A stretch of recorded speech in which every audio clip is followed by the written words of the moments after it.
In the quiet of the night, I checked the bedside clock. It read 2:30 a.m. My wife lay beside me, fast asleep. I was relieved that this time I hadn't disturbed her, and apparently I hadn't been talking in my sleep either. I kept having the same dream, a hazy recollection of an event 2 years ago. In it, I sat at my study desk with a half-empty bottle of scotch, an empty glass, and a Colt. I'd pour a glass, gulp it down without tasting it, and check the loaded cylinder, contemplating ending lives. Thankfully, these dreams had become less frequent, now less than once every 2 months. In the dream, everything felt real, but in reality, the details were different. There was a bottle of scotch, but I was on the living room sofa. There was no Colt. I don't own a tool. I never made any threats. I just got very drunk and passed out. To understand this, we need to go back 2 years. In 2002, everything went downhill. My wife Kathy and I fought city inspectors over our home's design until an engineer finally approved our blueprints. Even then, we struggled with the contractor to stay on schedule until we moved in August. Meanwhile, we were both busy with our careers. My name is Fred Alpin. On March 6, 2002, Kathy and I celebrated our 6th anniversary. Despite house construction issues, everything else was fine. I've worked with Independent Investigations Corporation, IIC, in Indianapolis for 8 years, investigating fraud for large insurance companies. As a lead investigator, I choose and assign cases, and the work is profitable. At 30, with some gray in my dark brown hair, I'm 6 feet 2 inches tall and 185 pounds. People describe me as confident, with average features and a slightly crooked nose from a college boxing match. Kathy, 29, is 5 feet 8 inches, with dark brown hair and blue-green eyes. She manages the accounting department at DC&H, overseeing 20 accountants. DC&H specializes in mergers and acquisitions and has been successful, but early 2002 brought issues to their Indianapolis office. In February, Greg Bartlett became the new manager of the Indianapolis DC&H office, replacing the previous one. Greg, about 5 feet 5 inches and slightly overweight, was likable and admired by Kathy. Along with Greg, VP Jack Hansen was transferred from New York. Hansen, a fit and friendly man in his mid-40s with gray hair, had a wandering eye which made me wary despite his professional reputation. By summer, the house construction was on track, and the DC&H office disruptions had settled. Kathy credited Hansen with the business improvements. We moved into our new home outside Indianapolis in early August, excited about the fresh start. On moving day, I joked about making love in every room. Kathy playfully led me to the kitchen, where we shared an intimate moment. Though our busy lives limited us to the bedroom, we maintained our connection there, finding time for each other despite our hectic schedules. During one of those nights while we were making love, I brought up the idea of starting a family. We had discussed it before, and Kathy had previously mentioned wanting to start trying in the fall so we could have a baby in the summer. "I think it's time you stop taking your birth control pills and we start trying to get you pregnant," I suggested. "I think we should wait a little longer," Kathy replied. "Jack suggested I wait until next year. He said I might be up for a promotion by the end of the year, so I want to wait until after that." "Jack?" I asked, surprised. "Since when are you on a first-name basis with corporate vice presidents?" "We're pretty casual around the office," she explained. "Why did you discuss our family plans with him?" I questioned, feeling a bit irritated about her sharing our personal matters with him. "He asked if we were planning to have children, so I told him we planned to start in the fall. That's when he suggested I wait until next year." I wasn't thrilled about it, but I agreed to wait until January. As the year ended, Kathy and I were swamped with work, leaving little time for each other. Weekends were meant to be special, but work often interfered. Kathy's department at DC&H was busy with a major merger contract, while I managed 3 investigations needing closure by year-end. On the last weekend of November, we both had time off and did our Christmas shopping. Over dinner, Kathy shared good news. "We're likely to close a deal with National Pharmaceutical by December 20th, which means I should get my promotion," she said. "That's fantastic. Then we can start trying for a baby. How about tonight?" I suggested. "Not tonight. I'm still on the pill, and I want to settle into my new job first. And don't tell anyone about this. It could jeopardize the deal," she explained. Though disappointed, I understood. "You know I won't say anything," I assured her. December is known for company Christmas parties, and both our companies had theirs. IIC's party on December 6th was a standard event with drinks, appetizers, dinner, and dancing, but it wasn't very lively. Most IIC employees are field investigators, so we don't know each other well. My only close friend there is Bill Ripley, with whom I've worked on many cases. The rest of the team are just acquaintances, unlike Kathy's close-knit group at DC and H. At the party, Kathy and I sat with Bill and his wife Susan, enjoying ourselves despite the subdued atmosphere. We stayed until midnight before heading home, where I led Kathy to our bedroom. After intimacy, we discussed our family plans, agreeing on having 2 kids spaced 2 years apart. Kathy planned to stop birth control in February for a November baby, aligning with her hoped-for promotion. Though I wasn't thrilled about the wait, I understood. Saturday took a turn when I came home from work to find Kathy staring out the window, clearly troubled. She didn't acknowledge me, lost in her thoughts. I waited until after dinner to ask about her mood. We had a deal. Whoever cooked could relax after dinner while the other cleaned up. Kathy had cooked, so I cleaned the kitchen and then joined her in the family room.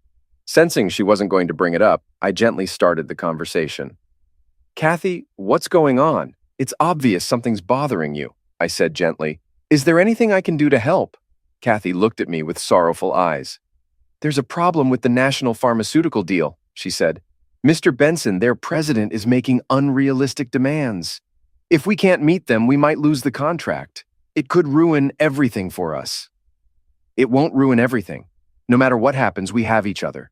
Try not to worry too much. What's the worst-case scenario?" I asked. "You don't get it," she replied. "If this deal falls apart, it could be because of me. And if I mess this up, I could lose my job."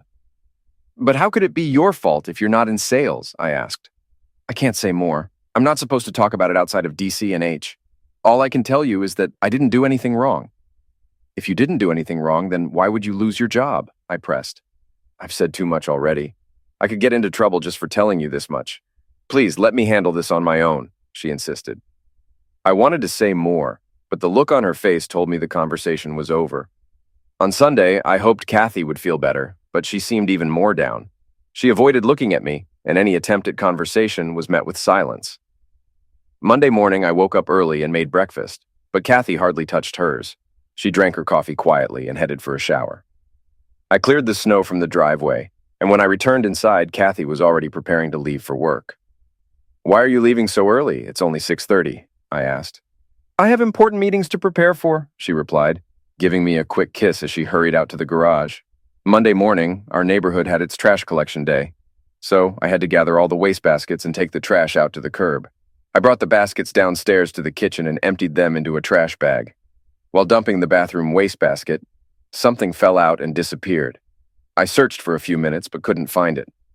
I took the trash outside, placed it in our large plastic can, and rolled it to the curb. Returning inside, I quickly scanned the kitchen again for the lost object from the bathroom. Finding nothing, I went to take my shower and prepare for work. Kathy still seemed down, so Monday evening I tried bringing up the topic again. "Is work any better now?" I asked. "I can't discuss it with you," she replied. "I'm under a lot of pressure, but I'll manage."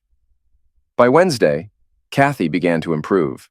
When I arrived home that evening, she kissed me and said she loved me, which hadn't happened since Friday night. She wasn't completely back to normal, no smile, but she seemed less distant and preoccupied. "Can we talk about what's happening now, or is it still off limits?" I asked. "I shouldn't say much, but it seems we figured out how to please Mr. Benson," she said. "Jack mentioned things might turn out all right after all." I sensed relief or determination in Kathy's voice, though she didn't smile, showing her stress. It always bothered me that she called Hansen by his first name, while referring to Greg Bartlett as Mr. Bartlett, despite Hansen being a VP. That night, Kathy sought comfort but wasn't interested in intimacy, and her issues weighed heavily on me. I held her until she fell asleep but couldn't sleep myself. After tossing and turning, I went downstairs for a drink. At the kitchen island, I sipped water and glanced through the mail, then noticed Kathy's briefcase. Feeling compelled, I opened it, finding papers but no clear answers. Her day planner revealed a busy schedule with meetings involving Mr. Bartlett, Mr. Hansen, and Mr. Benson, the president of National Pharmaceutical. I began to understand why Kathy was under so much pressure. However, I was puzzled why she, an accountant, was meeting with the client. She hadn't been involved in negotiations for previous deals. I wondered if this meant Kathy might be shifting from accounting to sales after her promotion. Kathy's planner showed more meetings set with Bartlett and another one with Hansen on the morning of December 20th. Additionally, she had written 10 p.m. on that day. The only thing that stood out in her planner was on the month at a glance page for December. There were some entries that didn't make sense to me. On December 6th, Kathy had written started, and each day after that was numbered 1 through 14. The number 14 was marked on Friday, December 20th, circled, and underlined. I wondered if this had to do with her meeting with Hansen, or perhaps because it was DCA8's Christmas party day. Or maybe they expected Mr. Benson to sign a contract then. I was still puzzled why she numbered the days from December 6th to 20th. I knew I needed time to figure that out. I put Kathy's planner back in the briefcase and closed it.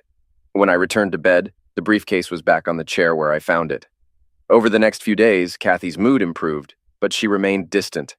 Using my skills as an investigator, I pieced together that the 20th was crucial, likely the day Mr. Benson would sign the contract. On Friday, December 13th, I closed one of my 3 cases and was close to closing another. That evening, I met Bill Ripley for a beer to celebrate. I mentioned what I found in a planner without revealing it was Kathy's, describing the numbered days and the significance of the 20th. Bill couldn't help but suggested I talk to Mary Farrell, who was among the top investigators for a woman's perspective. I dropped the topic so Bill wouldn't think I was fixated on it and start questioning why. After a bit more chatting, I headed home. It was another frustrating weekend. Kathy was attentive but distant, and we went over a week without intimacy, which bothered me deeply. Monday morning, I told Kathy I'd likely be working late to finish my cases. She reminded me about the party on Friday and said I needed to be home by 7 to get ready. I closed my second case on Tuesday and took Kathy out to celebrate, but she claimed she wasn't feeling well, and we still didn't connect. Wednesday night was the same. I knew she was stressed with work, but my patience was wearing thin. I resolved to wait until Friday when Kathy would know about the national pharmaceutical deal and her promotion. On Thursday, I almost wrapped up my last case. I hoped to finish it quickly on Friday morning, but worried it might take all day, making it hard to be home by 7 as promised. During dinner, I mentioned this to Kathy. She got upset, reminding me of my promise. I apologized and suggested she go without me if I was late. She reluctantly agreed to wait until 9, but insisted she couldn't be any later. I promised to do my best to be home by 7:30, and if not, I'd meet her at the party. Kathy didn't say anything more. On Friday, I invited Mary Farrell to lunch. Mary, nearly 6 feet tall with short blonde hair and piercing green eyes, had been at IIC for 4 years and was both attractive and formidable. Over lunch, I explained about the notations on Kathy's calendar without revealing whose calendar it was. After some thought, she smiled. "What's making you smile?" I asked. "The numbers," she said. "It took me a bit, but I think I figured it out. You said she wrote started on the 6th and then numbered the days 1 through 14 with the 20th circled and underlined, right?" "That's correct," I confirmed. The 20th was highlighted. "I think she wrote started on the 6th because that's when her last period began, and then she counted 14 days to the day she's most likely to conceive," Mary explained. "She's tracking her cycle because she's trying to get pregnant. Does that make sense in your case?" I was surprised. Mary not only figured it out easily, but it never crossed my mind before. "I'm not certain, but it could make sense in this case," I replied. "Thanks for your help."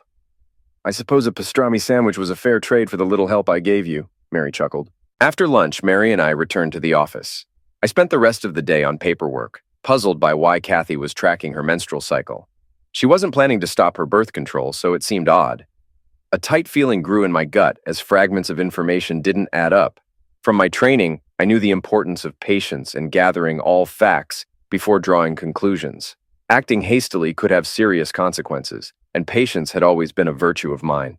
By 5 o'clock, I finished work and headed home through rush hour traffic, feeling accomplished for closing significant cases and gaining some clarity about Kathy's planner. I arrived home around 5:30 p.m., parked in the driveway, and fetched the mail. As I approached the front door, I noticed the hall light was on. I peeked through the window and saw Kathy at the top of the stairs, completely undressed, holding a towel and a can of shaving cream. I leaned back, not wanting to startle her, and wondered what she was doing with shaving cream. Once Kathy reached the bottom step, she turned into the living room and paused next to a wing chair, appearing momentarily lost in thought. She looked stunning, and I couldn't take my eyes off her. Not wanting to startle her by opening the front door, I decided to enter through the garage so she'd hear the door and know I was home. I lingered for a moment, savoring the view, then hurried to my car. I opened the garage door, drove in, and waited until it closed before entering the kitchen. Inside, I thought I heard another door close elsewhere in the house. I moved through the kitchen, dining room, and finally the living room. But there was no sign of Kathy. "Kathy, I'm home!" I called out as I headed upstairs. Entering our bedroom, I called her name again, and this time she responded. "You're home early. That's great. I'm in the bathroom getting ready. Why don't you use the shower in the guest bathroom?" Kathy suggested. "Why?" I asked. "I'm busy in here," she replied. I pretended not to hear and walked into the bathroom. "What did you say?" I asked. Kathy was sitting on the edge of the bathtub. When I walked in, she hurriedly tried to cover herself, but not before I saw what she was doing. Her hair down here was covered in shaving cream. She was about to start shaving.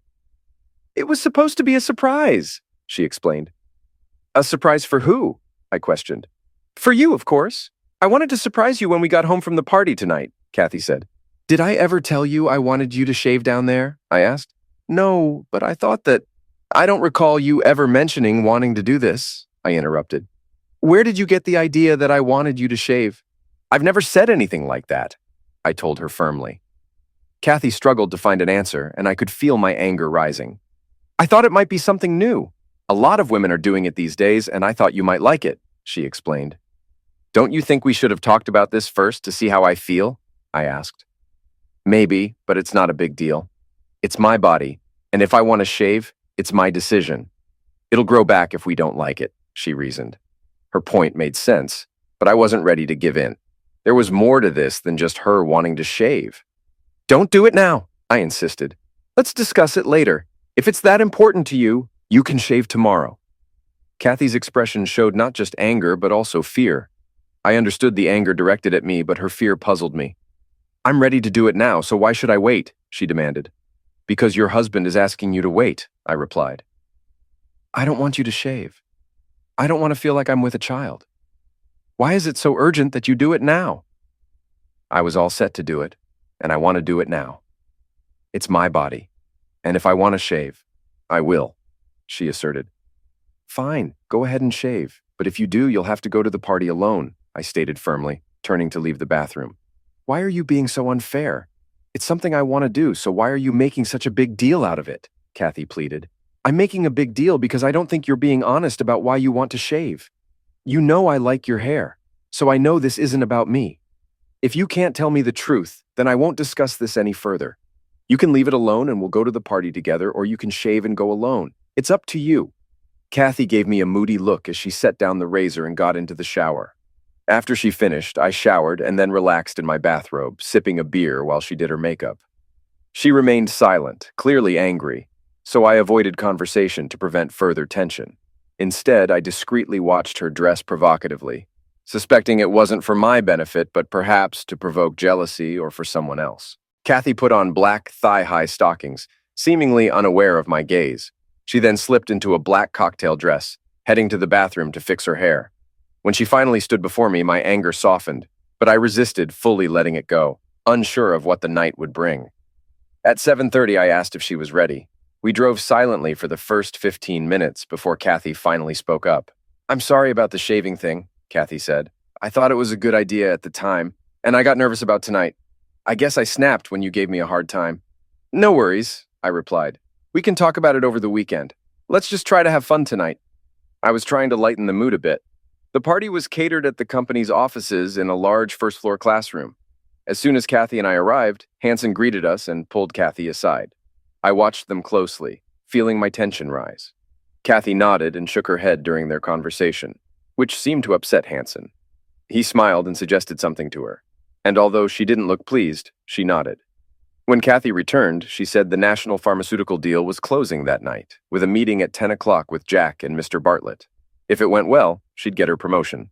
Despite the news, she seemed unemotional. I asked if we could start trying for a baby afterward, and she agreed without much enthusiasm. Entering the party room, Kathy linked her arm with mine. The room was nicely decorated, with tables along the perimeter, a band for dancing at one end, and a buffet and open bar at the other. I scanned the room, recognizing most faces from my 6 years of occasional encounters with DC and H. Then I spotted him. A man around 35, 6 feet tall, with a trim build, dressed in a dark blue double-breasted Armani suit, standing alone by the bar. I pointed discreetly and asked Kathy, "Who's the guy over by the bar?" "I don't know," she replied, but her body language hinted otherwise. "Why don't we grab a drink at the bar?" I suggested. "Some of my colleagues are here. I want to say hello to them." "Could you get us drinks and I'll wait here?" she countered. I headed to the bar, ordered a glass of red wine for Kathy and a beer for myself, then turned back towards the man in the Armani suit. "Mr. Benson, how's your evening going?" I greeted him. He looked briefly surprised. "How do you know me?" he asked. "It's part of my job," I answered. "I need to take this wine to Miss Alpin first. Then I'd like to chat with you, if you're okay with that." Mr. Benson studied me for a moment. I could sense his wariness, though he didn't seem afraid. I briefly wondered if he recognized me, but dismissed the idea. It must have been something else about me that caught his attention. "Sure thing. I'll be right here," he replied. I brought Kathy her drink and mentioned I'd mingle while she caught up with her friends. "Don't wander off," she insisted. "Stick close tonight." "I won't be gone long. Not in the mood to hear shop talk right now," I replied. Kathy looked at me sadly as I left the table, but she didn't stop me. Once I was sure she wasn't watching, I headed back to Mr. Benson. "I'm Fred from DC&H Security," I introduced myself. "Just ensuring everything goes smoothly tonight. Looks like Mr. Hansen's planned an enjoyable evening." "That's what he's saying," Mr. Benson replied. "I'm just passing time until things kick off." "Sounds like that starts around 10 for you," I remarked. "You seem to know a lot," he said nervously. "Part of the job. Tonight, I'm here to make sure you're undisturbed, especially later," I added with a wink and a smirk. "You're into brunettes, right?" "Love 'em, especially with long hair," he confirmed. "Like Miss Alpin?" I asked knowingly. "Exactly," he said with that same smirk. I wanted to punch him, but held back. "I bet you're like me. Prefer a lot of hair up top, but none down below, huh?" I said, winking again. "Bald is nice," he chuckled. With that information gathered, I knew it was time to move on before I lost my temper. "I need to circulate now. Make sure everyone's where they should be. If you run into any trouble, find me," I said firmly. As I walked away from him, I muttered curses to myself. When I returned to the other side of the room, the band had started playing, and a man approached Kathy asking her to dance. She politely declined, then grabbed my arm and pulled me onto the dance floor before I could sit down. As we danced, I kept an eye on Mr. Benson to make sure he wasn't watching us. I didn't want him to realize I was Kathy's husband yet. I was still planning my next moves, and didn't want them ruined before I was ready. I was still trying to piece together the final parts of the puzzle I was dealing with, and it was already 9:30. Nervous stress was making my stomach churn. The song ended, and I started heading back to our table. But then the band started a slow song. Kathy pulled me back onto the dance floor, holding me tightly. Kathy always liked dancing close, but this time it felt suffocating. At one point during the dance, I noticed Benson watching us, looking tense. I smiled at him and gave a thumbs up, then tried to ignore him. I wondered if seeing me dance with Kathy had made him suspicious about my identity, but at that point, I didn't care anymore. After that dance, we returned to our table. I had just sat down when Greg Bartlett approached us, holding a small package. He pulled Kathy aside, whispered something, handed her the package, and left. Kathy came back to the table, hiding the package behind her back, and leaned down to speak to me. "I need to go to the restroom," she said. When I looked into her eyes, I sensed something troubling. "Don't do it," I warned. "Do what?" she asked innocently. I grabbed her arm and held it firmly as I stared into her eyes. "You know exactly what I mean. I'm not stupid. I know what's going on here. Stop it now," I demanded. "I don't know what you're talking about," she insisted. "I just need to go to the restroom." Kathy pulled her arm away from me and walked off without looking back. While Kathy was gone, I pieced together the troubling details. It started when she began calling Mr. Hansen Jack, which bothered me, and worsened with her sudden depression over the national pharmaceutical deal. Despite her not doing anything wrong, she blamed herself. Her numerous meetings with Bartlett and Hansen, her tracking of her menstrual cycle despite being on birth control, and our argument about shaving all added to my suspicions. Earlier that evening, I saw Kathy undressed in our living room through the window. Hansen's hand reached out from a chair and touched her, causing her to tense and then relax. Realizing the situation, I went to the garage to give them a chance to stop. As I headed upstairs to confront Kathy, I peeked out the front door and saw Hansen scurrying across the street to his car like the rat bastard he is. My guess was that Benson saw Kathy and decided he wanted her and made that clear to Hanson. She was the deal breaker. I figured Benson must have demanded that she shave herself for him. I didn't waste time trying to understand why this was all happening. I just knew I had to stop it before it went too far. Knowing Bartlett and Hanson were deeply involved, I had to mess up their plans and try to screw them over in the process. The final piece of the puzzle was Kathy going to the restroom. I was certain Bartlett's package contained shaving cream and a razor. Kathy was probably in there shaving so she could give Benson what he wanted. Well, screw her too. It was 9:45 and Kathy still hadn't returned to the table. I was getting anxious because time was running out. Without a clear plan, I decided to find Kathy and physically take her home. Deal with the consequences later. As I headed toward the door, the band announced a break, and an idea struck me. Seeing Benson, Bartlett, and Hanson together at the bar, I knew I had my audience. I walked over to the band as they were setting down their instruments and spoke to the lead singer. "Can you keep your mic on?" I asked. "I need to make a few announcements." "Sure, no problem," he replied, handing me his wireless mic. "It's already on. Just flip the switch on the side and you're good to go." "Thanks." I paced back and forth, trying to gather my thoughts. Then, taking a deep breath, I switched on the microphone. "Can I have everyone's attention, please?" I began. Many guests turned to look, but the room was still noisy. "Can I have your attention, please?" I repeated louder. Gradually, the chatter died down to a few murmurs. Spotting Kathy returning from the restroom, I glanced over at Benson, Bartlett, and Hanson, who were watching me with curious expressions. "Can I get everyone's attention?" Now the room was quiet, and Kathy stood in the doorway, staring at me. "Thank you. I just want to take a moment to speak on this special occasion. First, I want to say what a fantastic party this is. Let's give a round of applause to those who organized it." Almost everyone started clapping, and Kathy slowly walked toward me, her face showing fear. "I've had a few drinks and I'm feeling good, so I hope this comes out right. I want to share some things about my wife Kathy and me." I smiled at Kathy and then turned to the three men at the bar. I couldn't tell what they were thinking, but they didn't seem pleased. "First, some good news. Kathy and I are expecting a baby." Applause broke out among the guests. Kathy covered her face with her hands, looking mildly embarrassed to anyone unaware of the truth. Hanson appeared angry, Bartlett puzzled, and Benson's expression was unreadable. And there's more good news. Kathy informed me tonight she's getting a promotion for her work on the national pharmaceutical deal. I hear Kathy, Mr. Bartlett, Mr. Hanson, and Mr. Benson will be upstairs signing the contract. Isn't that great? More applause filled the room. "Oh God, please stop." Kathy's voice reached me. She halted about 10 feet away and slowly sank to the floor. The first two jerks looked furious, while Benson seemed almost amused. "This evening started off so oddly that I figured I'd share it with you. When I got home from work tonight, I found my wife in the bathroom about to shave, and not her legs or armpits." Some laughter rippled through the crowd, but most sat in stunned silence. "We argued about it. She said it was supposed to be a surprise for me, and I told her not to do it. I thought I'd won that argument, or at least I thought so. Now I realize she wasn't shaving for me. She was doing it on Jack's orders. Kathy just came out of the restroom, and I believe she shaved herself while she was in there. Now I'm sure you're all wondering why Jack Hanson would demand Kathy shave her pussy."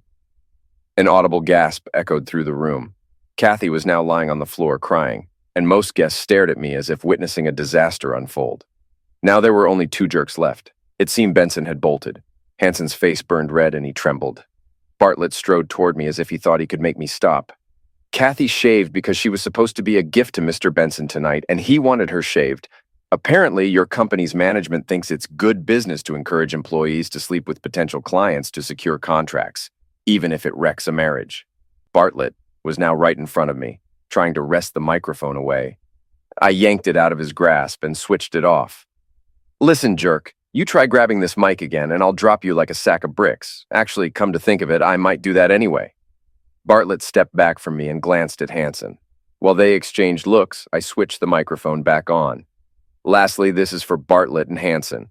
I'm filing a lawsuit against this company for what you did to my marriage, and I expect a decent settlement. Part of that will be your termination, you two a-holes, and anyone else involved in this mess. Good night, everyone. Enjoy the rest of your party." The room fell into complete silence as I set the microphone down and walked over to where Kathy lay on the floor. I squatted beside her. "Kathy." She looked up at me, tears streaming down her cheeks. Fred, I'm so... Kathy, don't say anything. I cut in. Do you still think you'll get that promotion? I stood up and scanned the room. People stared at us, but when I looked back, they turned away. I glanced down at Kathy one last time, then left the room. I grabbed my coat and crossed the lobby toward the exit when Hanson blocked my path. Do you have any idea what you've done? He demanded. Yeah, I replied. I screwed you before you and DC and H could screw my wife, and I hope I cost you millions. I'd hate to think we went through all this for just a few $100,000. You're going to pay for this, Hanson warned. Actually, I think you'll be the one paying, I retorted. Along with my lawsuit, I'll be having a chat with the SEC. They might find your company's business practices interesting. I turned to leave, but Hanson grabbed my arm. Just a minute, I'm not done with you, he insisted. I shook off his grip. Touch me again, and you won't be walking out of here tonight, I warned. As I walked away, I heard him cursing under his breath. When I got home, I headed straight for the liquor cabinet and grabbed a bottle of scotch, drinking slowly to drown everything out. By my second drink, I noticed something blue in a potted plant. It was a blue plastic case hidden under the leaves. Opening it confirmed my suspicion. I had seen something fall from the bathroom wastebasket earlier in the week, but hadn't thought to look in the plant. I placed the case on the coffee table next to the scotch and poured myself another drink.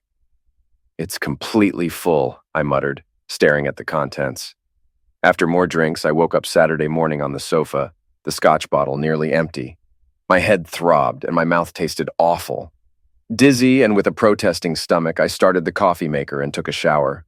Upstairs, there was no sign of Kathy, and I didn't expect her to be home. She was likely scared or angry after I had disrupted everything at DC and H. The shower helped, and after 2 cups of coffee, I sat back on the sofa, pondering my next move. It pained me to think about how much I had loved Kathy. Her willingness to be intimate with a customer for a deal, and even shaving for him on Hanson's orders, was devastating. I doubted I could forgive her, but felt she deserved a chance to explain if she wanted to. I wouldn't chase her down for an explanation. If she didn't feel the need to explain, maybe I didn't need to know why. The why would only matter if she wanted another chance with me. I couldn't think of anything to do except wait and see if Kathy reached out to me. I started wondering where she had spent the night, remembering how she looked when I left the party. I felt a pang of guilt for leaving her on the floor like that. I realized I should have taken her home with me. I wasn't proud of myself, but in the moment I was hurt and angry, and I felt no sympathy for Kathy. The more I dwelled on it, the worse I felt, and the more I wondered where she was staying. I was still sitting on the sofa at 11 o'clock when the phone rang. I figured it might be Kathy calling, and I debated whether to answer. I picked up on the 6th ring. Mr. Alpin? Yes. This is Special Agent Mark Walker of the FBI, the voice on the phone said. Is your wife with you? My wife isn't home, I replied. I wondered why the FBI wanted to talk to Kathy. No problem. I need to speak with you, Agent Walker said. Me? I asked. What's this about? I'd prefer not to discuss it over the phone, he said. Can you come to my office this afternoon? I suppose so, I said. Where are you located? Agent Walker gave me directions to his office, and we agreed to meet at 2 o'clock that afternoon. After hanging up, I tried to figure out why the FBI would be interested in me. I guessed it might relate to one of the cases I'd recently worked on. But if that were true, why couldn't he just tell me over the phone? Over the years, I'd spoken with various law enforcement agencies about cases I was involved in, and it never bothered me. But for some reason, this invitation from the FBI left me feeling uneasy. At 1 o'clock, I dressed in jeans and a sweater and drove into town to meet with Agent Walker. I parked my car in a garage across from the high-rise where the FBI offices were located in downtown Indianapolis. I took the elevator up to the 7th floor and told the receptionist my name. I'm here to see Special Agent Walker, I said. Have a seat, and I'll let him know you're here, she replied. I waited only 2 minutes before he entered the lobby to greet me. Unlike the expensive Armani suit from the night before, Special Agent Walker was now dressed in blue Dockers and a white Oxford shirt without a tie. Mr. Alpin, thanks for coming in, he said. Please follow me. I followed him into a conference room, and as I sat down, Agent Walker offered me a cup of coffee, which I accepted. He poured 2 cups from the coffee maker on a nearby table and handed one to me. After taking a sip of his own coffee, he sat down across from me. Should I call you Special Agent Walker or Mr. Benson? I asked. Why don't you try Mark? He replied. And may I call you Fred? Fred will be fine. I imagine you must be pretty confused right now, Mark said. Yes, I am, but I think I'm starting to understand what's going on, I said. So, you were undercover as Mr. Benson? That's correct. I'm relying on your discretion to keep everything we discuss here confidential, he said. I'm an investigator myself, so I understand the importance of confidentiality, I said. I'm still unsure if you're on my side or not. I hope you can explain all of this to me, including how my wife got caught up in this mess. I'll tell you what I can and answer your questions, as long as it doesn't jeopardize our investigations. All right, I'll listen, I said. But I have to tell you, I'm really angry that my wife was manipulated like this. This situation may have ruined my marriage. Things might not be as dire as you think, Mark said reassuringly. Let me fill you in first, and then you can ask your questions. That works for me, I replied. Earlier this year, the Security and Exchange Commission contacted the FBI, he began. They received troubling information about DCH's business practices from an insider and asked us to investigate. After following up on the SEC's lead, we found enough evidence to warrant further inquiry. I can't divulge details of our investigation, but it led us to conduct undercover operations. Mark stood up and started pacing as he continued talking. During our investigation, we discovered that DC&H was attempting to interest National Pharmaceutical in a merger. Mr. Benson, concerned about DCH's methods, spoke with one of our agents. Since no one from DC&H had met Mr. Benson, he agreed to cooperate by allowing me to assume his identity. I convinced Mr. Hansen and Mr. Bartlett that I was Mr. Benson and led them to believe I was interested in their merger proposal, possibly even signing a contract. As they eagerly anticipated millions from the deal, I pretended to hesitate, expressing interest in talking to other firms first. The goal was to see how they would try to persuade me to sign with them. So, you involve my wife? I asked. Not exactly. During my initial visits to DC&H, I met your wife as I was escorted to the conference room to meet with Bartlett and Hansen.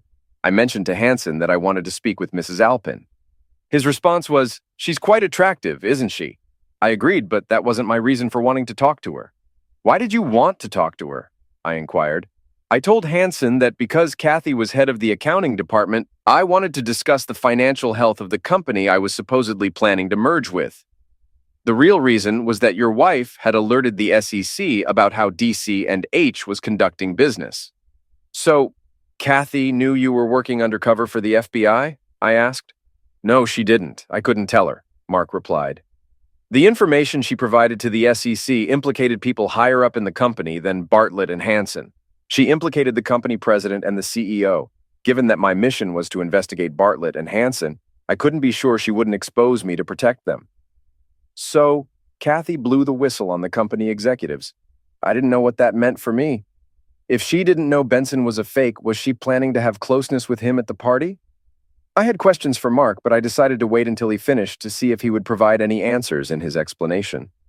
As I was saying, I hinted to Hansen that I might back out of the deal, so he asked what it would take to secure my commitment to DC&H. I inquired what he had to offer. That's when Hansen said, I noticed you found Kathy Alpin attractive. How would you like to get with her? I was taken aback by that. I expected a bribe. Curious to see where this would lead, I indicated I might be interested, but I didn't commit. The next part may be difficult for you to hear, but it's crucial to the story. There's nothing you can say that would be more upsetting than what I've already been through, I said. Okay then. I waited a few days and then met with Hansen again. He asked if I had thought over his offer. I clarified if his offer meant arranging for me to have closeness with your wife, and he confirmed. Trying not to seem too eager, I replied that I was interested, but still unsure if she would be worth it. Hansen reassured me she would be, and mentioned she had shaved it. Wouldn't you like that? He asked. So you never suggested that Kathy shave herself? I asked. No, since I hadn't planned on having closeness with her. That idea never crossed my mind. I was also unsure how Hansen could deliver on his promise. So I asked him how he planned to convince a married woman to agree to this in exchange for a contract signature. Don't worry about that. If you want her, she's yours, shaved and all, was his response. That despicable guy, I said. Who does he think he is? He's a sleazy bastard. The more he talked about me having closeness with your wife, the more excited he seemed. I got the impression he had more reasons for pushing his offer than just securing the contract. I let him continue and then asked when he could arrange for me to meet with your wife. He immediately said we could do it at the company Christmas party on the 20th. So, you were really going to go through with it? I asked. You were going to have closeness with my wife just to keep your undercover investigation going? No, that wasn't my plan at all, Mark clarified. Firstly, it would be unethical for me to do so. Secondly, I was almost certain the room where I was supposed to meet your wife would be bugged with hidden cameras and microphones to gather evidence. They wanted to use it not just to persuade me to sign the contract, but also to potentially blackmail me. How were you planning to get out of it? I inquired. I planned to back out at the last moment, claiming the conditions weren't right. Then I would propose closing the deal under the condition that Mrs. Alpin would join me in my hotel room after the party. Once alone, I intended to reveal my identity and bring her here for questioning. Our plan was to arrest Bartlett and Hansen today. By this morning, we expected to have enough evidence to charge them both. Then last night, you approached me and introduced yourself, saying you were with security. I knew who you were and feared you might be involved in their scheme. I wasn't sure which side you were on until your speech, Mark continued. Oh, damn, I said. I hope I didn't mess up your investigation, but I couldn't just stand by and let my wife be used in some business deal. I understand, Mark reassured me. You actually helped. Your actions prevented me from having to attend the meeting with them last night at 10 o'clock. I left with my cover intact and was able to talk to Hansen again this morning. He offered me a large sum to sign today. I agreed to meet him in his office on Monday, where we plan to arrest him when he hands over the money. That's when we'll shut down DC and H operations and thoroughly investigate every deal they've been involved in over the past 3 years. I still don't know where Kathy stands in all of this, I admitted. Your wife was trying to do the right thing by reporting the company, he said. Regarding her involvement in the offer made to me, I suspect Hansen may have been coercing her, possibly blackmailing her. Did they mention using protection? I asked. Yes, once I agreed to the deal, Hansen emphasized that Kathy insisted I wear protection. We wouldn't want to get the poor girl pregnant, would we? Hansen said.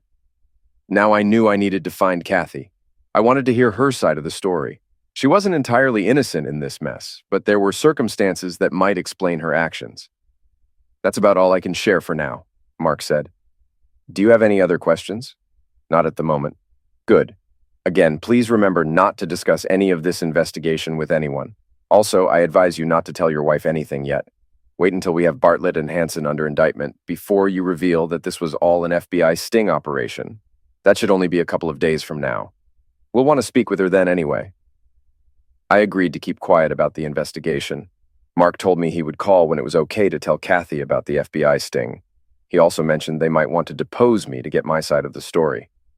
We shook hands, and I left the building. When I got home, there was a message from Kathy asking me to call her. I dialed the number she left, and a woman answered. May I ask who's calling? The voice inquired. Tell her it's her husband, I replied. Kathy's voice sounded nervous when she got on the line.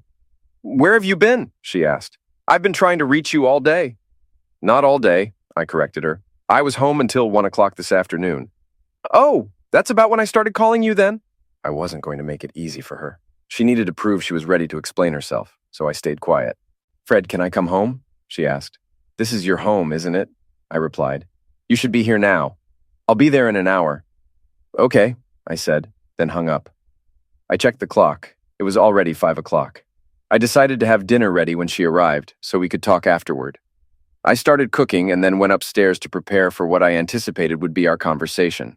Returning downstairs, I grabbed the blue case from the coffee table and put it in my pocket. I cooked spaghetti with meatballs and made a salad. Then I opened a bottle of Chianti. Kathy walked in at 6:05, and dinner was ready. When she saw the meal and the wine, some tension visibly eased from her face. She realized things might not be as bad as she feared. We sat down at the table without speaking at first. I poured the wine and we began eating. After a few minutes of uncomfortable silence, I asked Kathy where she had spent the night. One of my friends drove me home after you left, she answered. I couldn't resist a slight jab. Oh, so you didn't stay for the rest of the party, I remarked. You pretty much ended the party with your speech, she retorted. I suppose I owe some people apologies for that. Not to you, and certainly not to Bartlett or Hansen. I guess you're right. I owe you an apology, she conceded. I interrupted her, suggesting we finish dinner first and then talk. We fell silent again, with nothing else to discuss between us. After dinner, Kathy began loading dishes into the dishwasher, but I interrupted her. You can clean up later. We need to talk now, I insisted. We moved to the family room and sat facing each other. Do you want to tell me everything, or should I start asking questions? Either way, I need the truth, I said firmly. I'll tell you everything, she replied. You probably know when it began. It was the day after your Christmas party. Jack called me and said the big deal they had with National Pharmaceutical was in jeopardy. He said Mr. Benson insisted he'd only sign if I agreed to have closeness with him. I was furious and couldn't believe he'd ask that. But Jack said the deal was crucial for the company, promising a big reward, money, and a promotion. I didn't want to, but Jack pressured me, saying many depended on me. I said I needed time to think. They stressed me out so much I couldn't think straight. When you came home, I couldn't bear to hurt you like that. Jack and Mr. Bartlett kept pushing me all day Monday. Mr. Hansen warned it'd be my fault if the deal failed, and they'd fire me if I spoke up. I tried to tell you what I could. I knew if you knew everything, you'd do something rash and I'd lose my job. By Tuesday, I refused again, so they told me to reconsider. Then Mr. Hansen claimed the company was missing over $100,000. He threatened an audit that'd make me look like a thief for years. Jack said I'd go to jail unless I cooperated. He promised the money and promotion if I obeyed, but threatened charges if I didn't. In the end, I had no choice but to agree to what he wanted. Jack and Mr. Bartlett kept pressuring me daily to make sure I didn't back out. They insisted I was doing the right thing and tried convincing me that you'd understand if you knew how crucial this deal was. I had been listening quietly until then, but I was starting to get angry. You can't think for a second that I would have ever been okay with what you were doing, I said. You should have told me everything. I would have found a way to help you out. I know, Kathy replied. Once I made up my mind to go through with it, I felt a bit relieved, but I felt so guilty about what it was doing to you.